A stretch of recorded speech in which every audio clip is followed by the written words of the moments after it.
Oh, how are we doing there, Groovers? And welcome on board the Galactic Federation Druid ship Earth 1. It is a Sunday. It's time to review the beautiful week that we've all embarked upon. Let's cut to it. On Monday, we looked at future energies and how a consumer revolution is the driving force behind the changes that we all need to stay alive into the future. Let's check it out now. We all know that most rational people on this planet now agree that all of us are personally responsible for driving the changes in government and industry if we are to attain true sustainability and to improve human health. The world is running out of fossil fuels quickly, and we now have to find new ways to power our civilization. So what's the future look like if we are to take this sustainable revolution to its logical extreme? And how do the people of planet Earth strive to make this transition? To survive, we need to focus entirely on the solution and not the problem. People can achieve this by voting with their money and choosing to invest into sustainable industries who are driven by moral and ethical principles. The future of energy carries the same fate as all industries. It is entirely in our hands. We are all responsible for transforming the world we live. We all spend money every day, so it is now time to consciously invest our funds into organisations that are doing the right thing.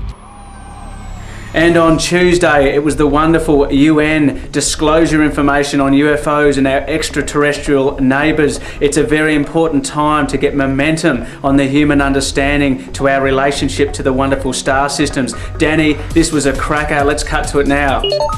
We have here in front of us a drafted resolution by our investigative team, drafted for the United Nations and the General Assembly to hopefully bring a bit more transparency and disclosure to the extraterrestrial issue and into the UFO activities that are occurring up in and around the planet Earth. Today's subject is again another UFO investigation, but pertaining more directly to the United Nations and their history of activity within the UFO realm.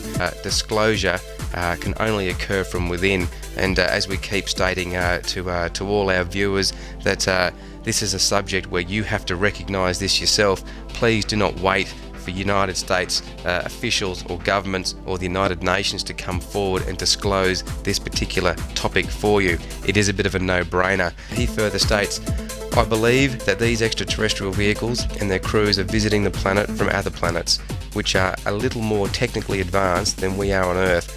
I feel that we need to have a top-level, coordinated program to scientifically collect and analyse data from all over the Earth concerning any type of encounter, and to determine how best to interfere with these visitors in a friendly fashion. It is a phenomenon which therefore has great possible sociological and political implications.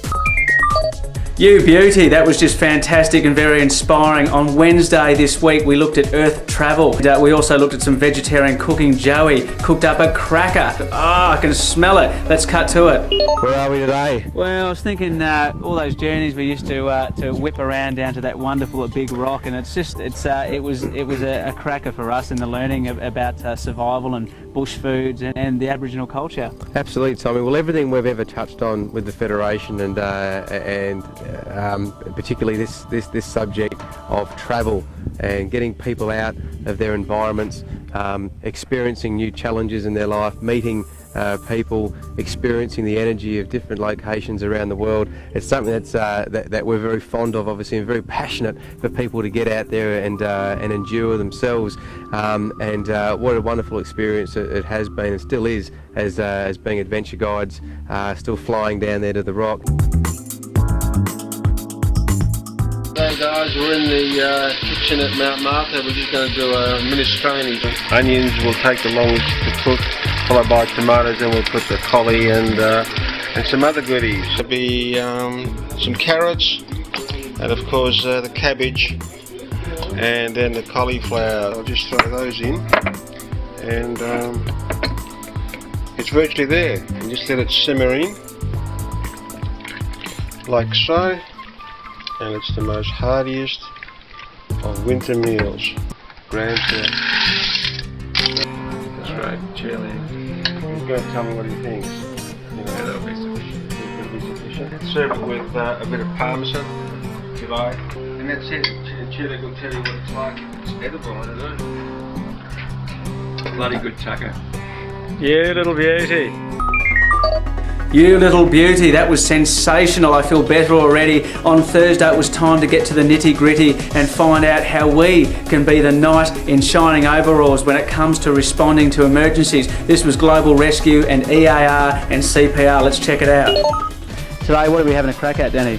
Well, Tommy, we're going to look at two areas, EAR and CPR. Such an essential area, understanding a little bit about first aid, particularly because, as we said last week, as medics, you tend to be about 10 minutes behind the 8 ball, and if it's a family member or a loved one of yours which has the injury, then we really need you to get working straight away. We really need to have people out there who are on scene immediately, attending to straight up. Can you determine whether they have a pulse, whether they are breathing, and then make decisions from there as to what needs to be done?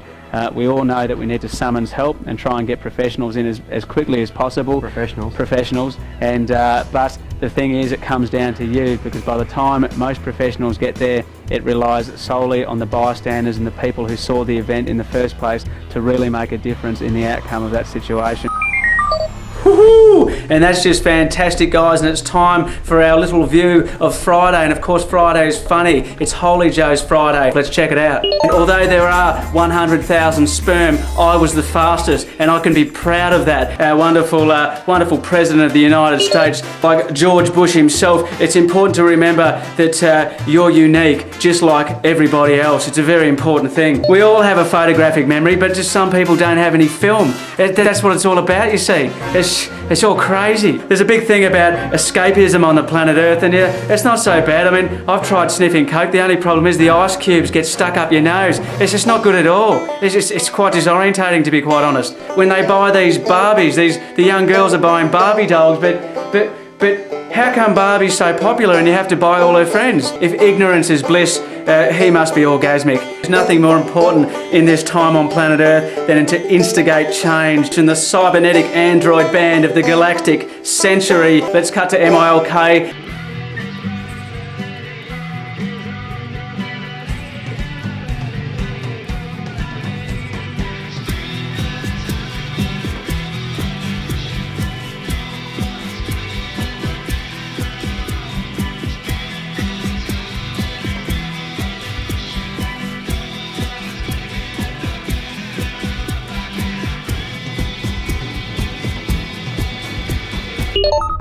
Oh, fantastic for Funny Friday, and of course that was MILK playing with the wonderful song Revolution, because that's exactly what's going on the planet right now. Now let's look at Saturday. Danny Boy jumped into the wonderful civilisation segment, the Lyran civilisation. Let's check that one out. Now as you look up at Cygnus, the swan, you can't help but notice a really bright star nearby that's almost straight up.